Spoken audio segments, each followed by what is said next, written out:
दोस्तों, अगर आप सोचते हैं कि यह वीडियो किसी पहाड़ के बारे में है, तो आप आधी सच्चाई जानते हैं, क्योंकि यह कोई साधारण पहाड़ नहीं है। यह चट्टानों का ढेर नहीं है।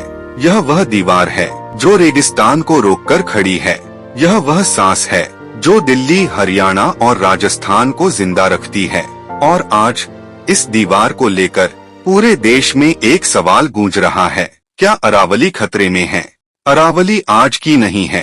यह लगभग 150 करोड़ साल पुरानी है। जब हिमालय पैदा भी नहीं हुआ था, तब अरावली धरती की रीढ़ बनकर खड़ी थी।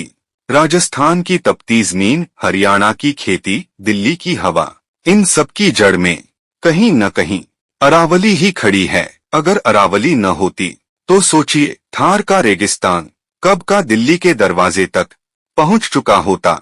अरावली का मतलब सिर्फ पहाड़ नहीं होता।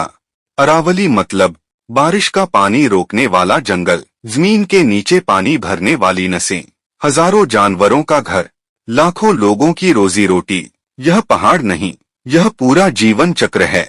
यही वजह है कि गांव का किसान कहता है, पहाड़ रहेगा तो पानी रहेगा।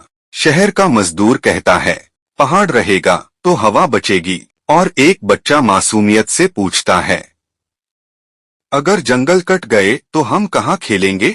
अब सवाल उठता है, अगर अरावली इतनी जरूरी है तो आज डर क्यों फैल रहा है? लोग सड़कों पर क्यों उतर आए?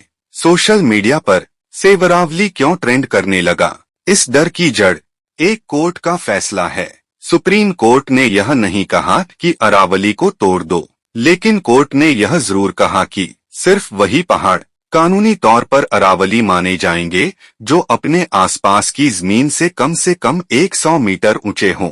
और यहीं से कहानी बदल गई। पर्यावरणविद कहते हैं, अरावली की बहुत सी पहाड़ियां 100 मीटर से कम ऊंचाई की हैं। अगर वे कानूनी तौर पर अरावली नहीं मानी जाएंगी तो उनका संरक्षण कमजोर हो सकता है। और जहां संरक्षण कमजोर होता है, खनन, कटाई, कब्जा तेजी से बढ़ता है। यही डर आज लोगों के दिल में बैठ गया है।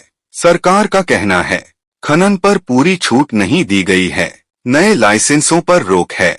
ज्यादातर अरावली अब भी सुरक्षित है। सरकार कहती है, गलत जानकारी फैलाकर डर बढ़ाया जा रहा है।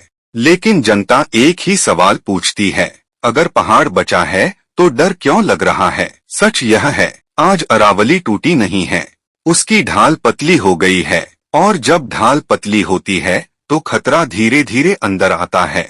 यह लड़ाई किसी सरकार के खिलाफ नहीं है। यह वीडियो किसी पर आरोप नहीं लगाता। यह सिर्फ एक सवाल है। अगर हम आज चुप रहे, अगर हमने सवाल नहीं पूछे, तो कल हमारे बच्चे हमसे सवाल पूछेंगे। सोचिए, अगर अरावली नहीं रही तो दिल्ली की हवा कैसी होगी? अगर अरावली नहीं रही तो राजस्थान का पानी कहां से आएगा? अगर अरावली नहीं रही तो इंसान बचेगा, लेकिन किस हाल में? अरावली को बचाने के लिए हथियार नहीं चाहिए, बस सच जानना और सवाल पूछना जरूरी है। क्योंकि जब पहाड़ गिरते हैं तो सिर्फ पत्थर नहीं टूटते, पूरी सभ्यता हिल जाती है। आप क्या सोचते हैं? कमेंट में जरूर बताएं।